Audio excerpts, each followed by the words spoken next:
Now you may be wondering why I'm standing in this line. Well, I'll tell you. Today is kind of a bittersweet day as my local rental company that I usually will rent gear from is unfortunately going out of business. I'm visiting the Lens Depot for the open house sale here at their Tampa location, and this is the first time I've ever been to one, so I'm wondering what their process is like, how I go about looking at the gear, and all that good stuff. I've been following them on their socials since my first initial rental I did a few years ago, and they recently posted what you need to bring with you for the sale. They've even provided a link for their Tampa inventory list, so I have a copy of that on my phone to keep with me. If you're just watching this video and have stumbled onto the channel for the first time, my name is Priscilla and I'm a professional camera operator for MLB and MILB, as well as a videographer and editor based here in Tampa, Florida.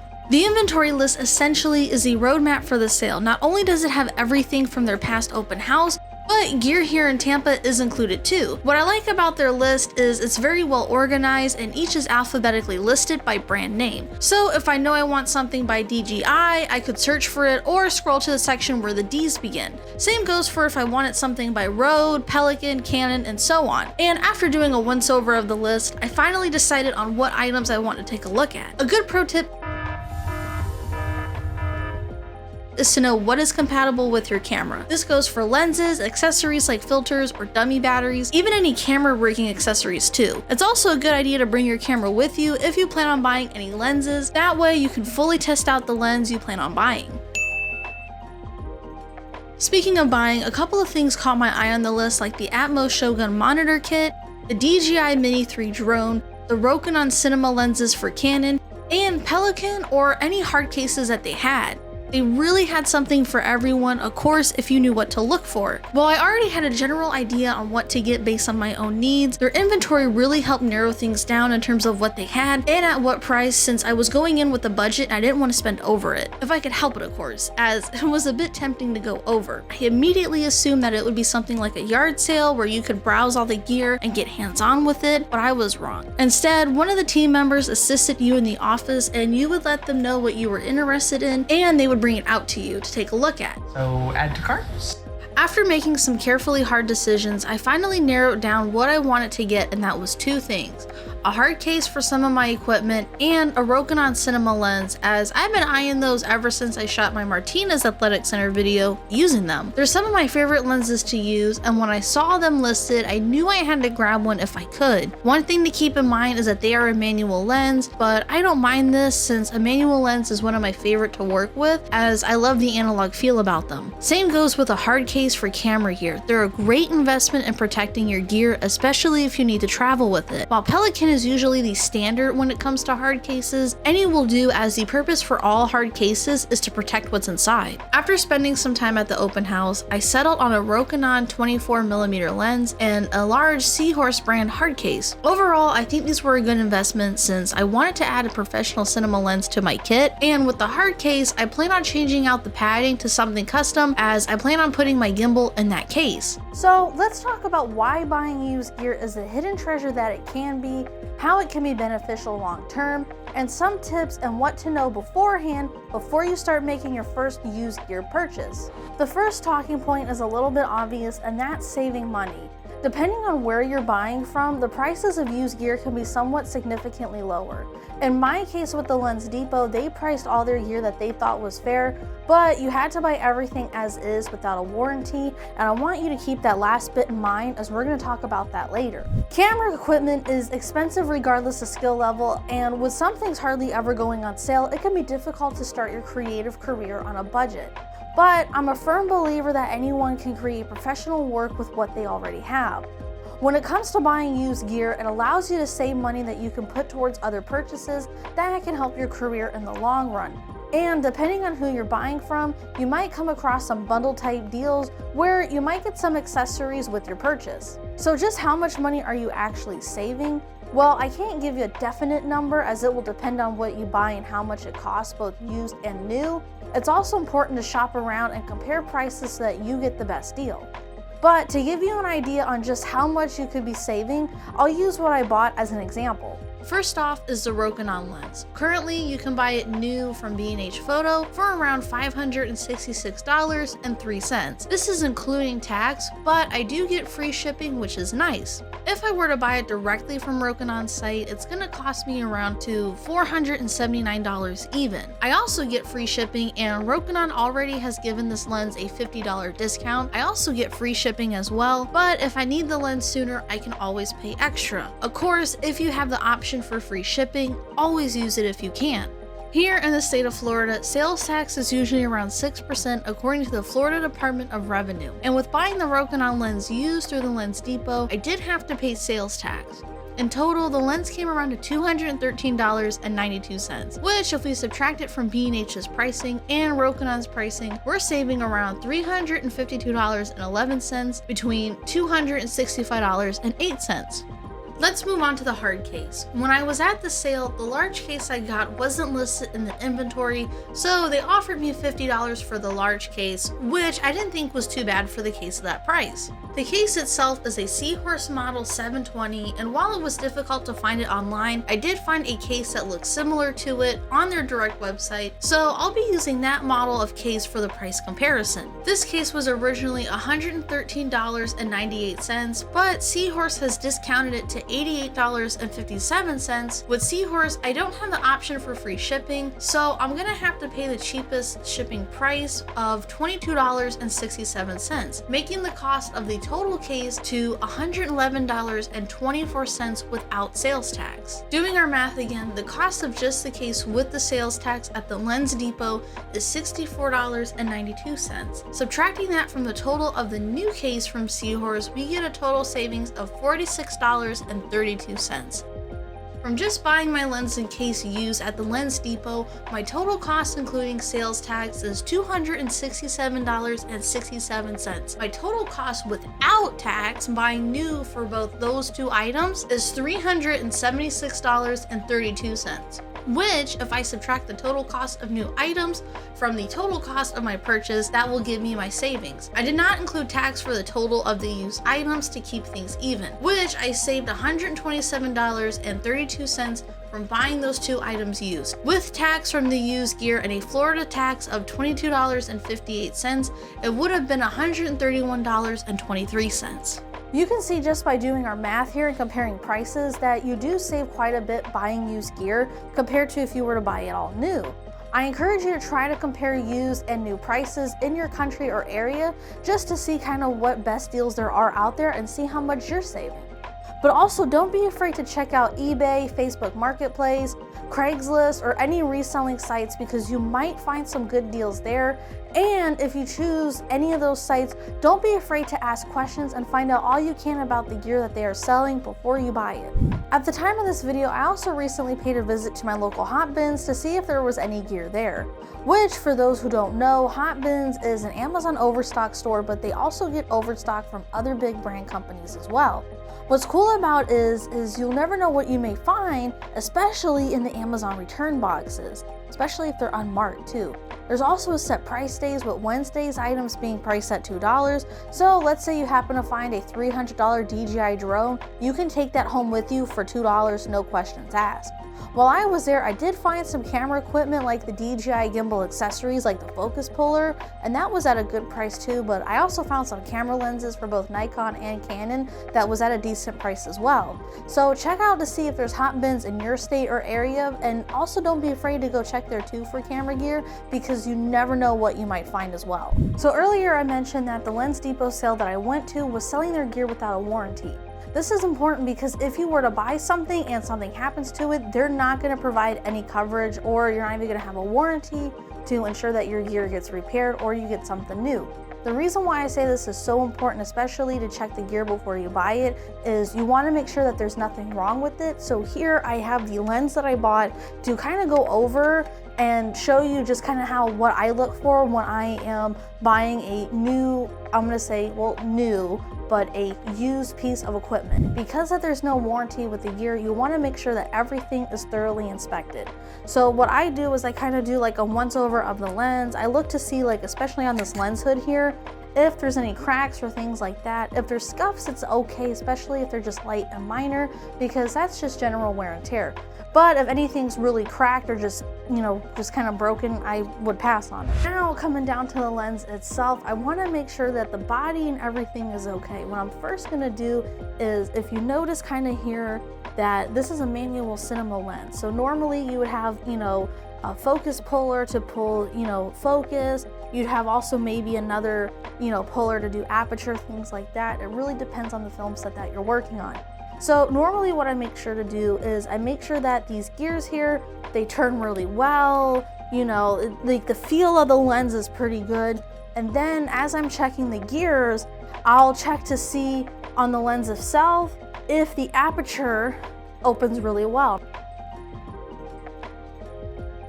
Like I said, I'm looking to see if the aperture rings are working, everything. Do these gears work? How's the focusing on the, lens, things like that. This is just for lenses. Now, depending on what gear you buy, that kind of initial equipment check is gonna vary. So now that I know that everything is good, and I even had noticed on this lens when I bought it, that it actually came with a UV filter at no extra cost, so I kept that on the lens, but I made sure that this filter isn't scratched or scuffed, just to make sure. So it was really nice to actually have a filter included with this lens. What's nice about the UV filters is that it also protects your lens to the front of it, not only just from the UV rays of the sun, but just overall in general. So now that I look everything as a once over, I know my gears are working, my aperture ring is working, I'm just gonna see kind of what else to look for.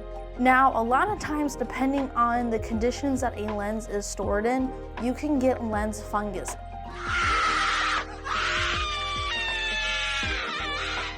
It ruins the overall kind of like longevity and working of your lens. So what I'll do is I'll unscrew the back here and I'll hold it up to the light and I'll just kind of look to see, I'll open up my aperture as wide open as it can be. And I'll kind of look, for any signs of, lens gunkies, just nasties, things like that I don't want, on my lens. So once I carefully look everything over, I don't see anything, from top to bottom, forward and back, my lens looks okay, I'll buy it. So this is what I normally do if I'm going to a kind of used camera sale and I'm checking out, some of the equipment. But overall, it's very, very, very important to check the gear, especially if it's used, before you buy it.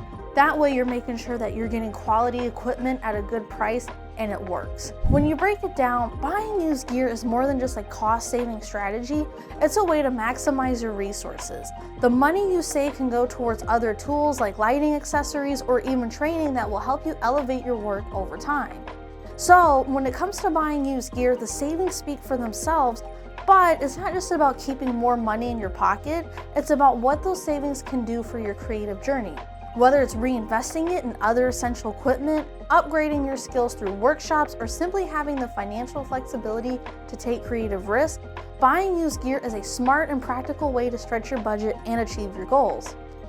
Now that we've covered cost effectiveness, let's dive into other reasons why buying used camera gear is a hidden treasure, ones that go just beyond the wallet. The second reason buying used gear is such a hidden treasure is that it makes getting into videography and photography so much easier. Starting out in these fields can be overwhelming, especially when you see the price tags on new, high-quality equipment. But used gear can bridge that gap, offering you an affordable way to learn, experiment, and grow your skills without the financial strain of investing in brand new gear right away. One of the greatest things about buying used gear is that it's proven equipment, and what I mean by that is that it's gear that's been exposed to a variety of shooting conditions and it's been out in the wild exposed, in turn passing a durability test, especially if the used gear you plan on buying is still in good condition. In a way, you're buying equipment that's been out in the field in real-world conditions. It's already validated itself previously with the gear's previous owners. You know the piece of gear works because it's been tested in the hands of another videographer and photographer versus a sterile testing facility. You're not just buying something that works, you're buying something that's been field tested, proven, and capable of handling real-world scenarios. What's nice about easy entry 3 years gear is that it's perfect for those who are just starting out and you're not sure what kind of genre or style you want to get into. It gives you the freedom to explore all the styles out there without the fear of commitment. That way, it lets you figure out what works best for you, and over time, you'll start to establish your own style and what you like to film or photograph. Whether you're a beginner looking to jumpstart your career in photography or videography, or you're considering exploring various styles without breaking the bank, buying used gear can open up opportunities that might otherwise feel out of reach. The benefits don't stop here. Buying used gear isn't just great for your wallet, it's also an eco-friendly choice if you think about it. In addition to the easy entry of these creative fields, you can also have creative freedom through buying used gear. This allows you to focus on storytelling and creativity without any financial pressure at all. You can take risks and try unconventional techniques. For instance, a tilt-shift lens has a variety of uses, with the most common being in the areas of landscape and architecture photography. However, one of the most unique uses for this lens is the miniature effect, and that's all done in camera with that lens. And depending on if you want to go in the digital or analog route, there's plenty of secondhand equipment out there, especially if you want to go in the analog or direction of using film photography or using Super 8mm to film videos. Plus, experimenting with older gear, whether it's a vintage lens or a decades-old camera body, forces you to think differently about your creative process. For example, older manual lenses encourage you to slow down, carefully compose your shots, and focus on the art itself. Similarly, using a film camera teaches patience and intentionality, since every shot counts, which you can take these learned skills and apply them out in the field no matter what piece of equipment you're working with or what shooting scenario you're in. At the end of the day, buying used gear isn't just about affordability, it's about unlocking opportunities to create without limits. Whether you're experimenting with unique lenses, exploring analog formats, or simply embracing the freedom to take creative risks, used equipment empowers you to grow and push boundaries as an artist. It's a reminder that creativity isn't defined by the newest or most expensive tools, but by how you use what you have to tell your story. There's more to it than just creative freedom. By choosing pre-loved gear, you're also making a positive impact on the environment, which leads me to my next talking point, and that's sustainability. By giving pre-loved equipment a second chance at life, you're reducing electronic waste, and in a world where electronic waste is growing by the second, it's important to try and mitigate it the best we can. Not only does buying used gear keep perfectly good equipment out of landfills, it can reduce the demand for new production of the product. New camera equipment comes out every year like iPhones do, and that means requiring the energy and materials along with shipping to produce everything, leaving it to a large carbon footprint in the long run. Anytime you choose used over new, you're making a small but impactful choice to support a sustainable future in the photo and video industries. While you're also happening to be saving money, you're also making a positive impact on our planet. And although this video is about my experience at the camera equipment sale, one of my favorite pieces of gear I ever bought secondhand is my Nikon FG film camera. I saw this camera back at a yard sale around for $20, and I just couldn't resist. And while it doesn't look it, this camera is actually 43 years old, but it works as if it was out of the box in 1982. It's one of my favorite cameras for film photography, and while I'm still on the learning curve, I look forward to seeing the photos I take with it, and I'm glad I can continue giving life to that camera and enjoying it like its previous owner did. And that's the heart of sustainability. It's extending the life of things we already have. Every time we choose used gear, we're not just saving money, we're helping to close the loop on sustainability. We're keeping resources in use, reducing waste, and supporting a more responsible creative industry. So not only does buying used gear benefit your wallet and the planet, but it also connects you to a larger community.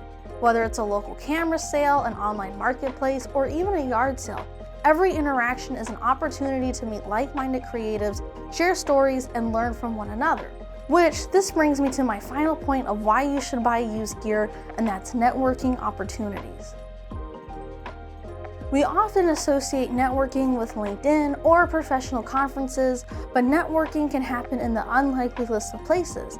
And it doesn't have to be a professional conference. It can come from places like your local camera liquidation sale, your local HOTBINS, or even a local yard sale. You just never know when you can be striking up a conversation with someone that in turn can lead to a new client, which hopefully leads into a long-term one. Fate has a funny way of working, and I'm a firm believer that everyone has a purpose in life. So always be ready for that future conversation of, are you a filmmaker? Are you a photographer? How much do you charge for X, Y, and Z? These questions could spark new connections that you never saw coming. This can even lead into workshops or meetups, even just networking in general. You might have a chance to connect with someone who hosts meetups or know someone who does, which can even lead you in a direction to networking with a seasoned professionals, or even attending classes and workshops that are taught by some. At the end of the day, buying used gear is more than just about saving money. It's about the opportunities that come with it. The people you meet, the conversations you have, and the connections you make can open doors you never expected. So next time you're hunting for gear, don't look at what's just on the shelves. Pay attention to the people around you, and you just never know where a conversation might lead.